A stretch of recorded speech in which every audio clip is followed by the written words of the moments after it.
very much, Becca. Our next speaker is John Pizzi, and I will say that John is one of our multiple graduates this year from Waltham.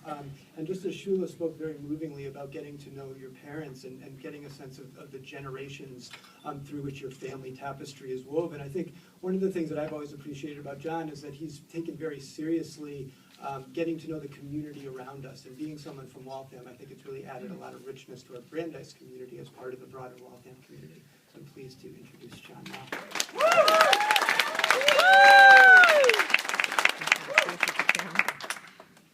Hi, everyone.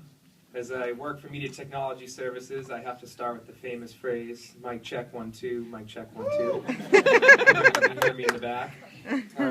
So let's begin.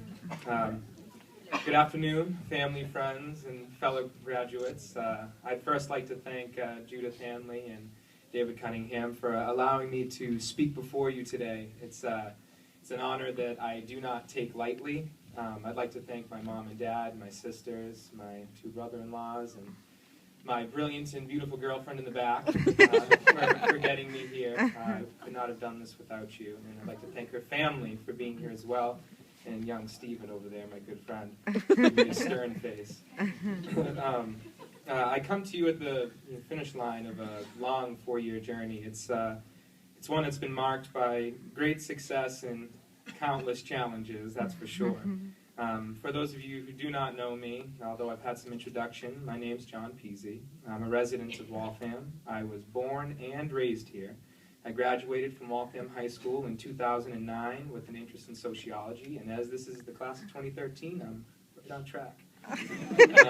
Like Waltham, I have for the past 4 years called Brandeis University my home.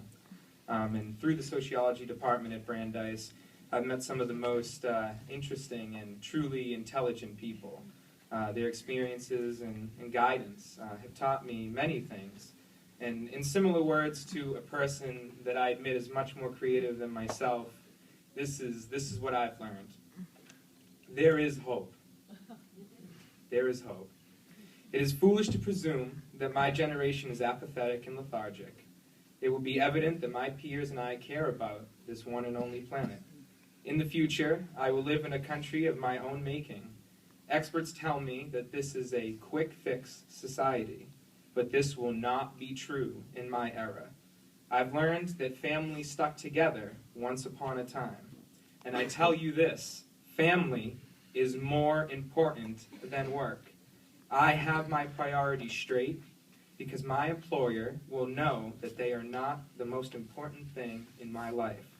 So in 30 years, I will tell my children, money will not make you happy. And happiness comes from within. And although I realize this may be a shock, I repeat again with resounding certainty, there is hope. Before hearing these words in their original context, the values within were instilled by my family and then amplified by this department. Although I did not have the pleasure of enrolling in every professor's course, I shared several classes with a few. I had a tendency to stick with the professors that I were with initially. Among them are David Cunningham up at the front here, and Laura Miller, Carmen Siriani, who's not in here. So here's what I have to say about them. Carmen Siriani. With him I learned that family is more important than work. And like the street dog said, there is power in a union. David Cunningham. With him I learned that my generation is not lethargic, and that earnest sociological study can repair injustice as has been done in the past. Laura Miller. With her, I learned one of the best lessons. Money will not make you happy, and my generation will no longer be marked by boundless consumerism, loss of human rights in the workplace, and the glorification of monetary value. Lastly, Gila Haim.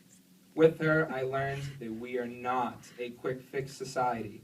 Imprisonment without reform will not be the simple solution to crime, but rather comprehensive programs will mark the correctional nature of our generation. This is our calling. This is our time, each and every one of you in front of me. We must cast aside our pride in recognizing that there are problems in our world. We must unify in proper work that, with a little luck, will make lasting impacts in positively shaping our world. And to repeat one last time, in the future, I will live in a country of my own making. We will live in a country of our own making. Let's start now. Thank you so much.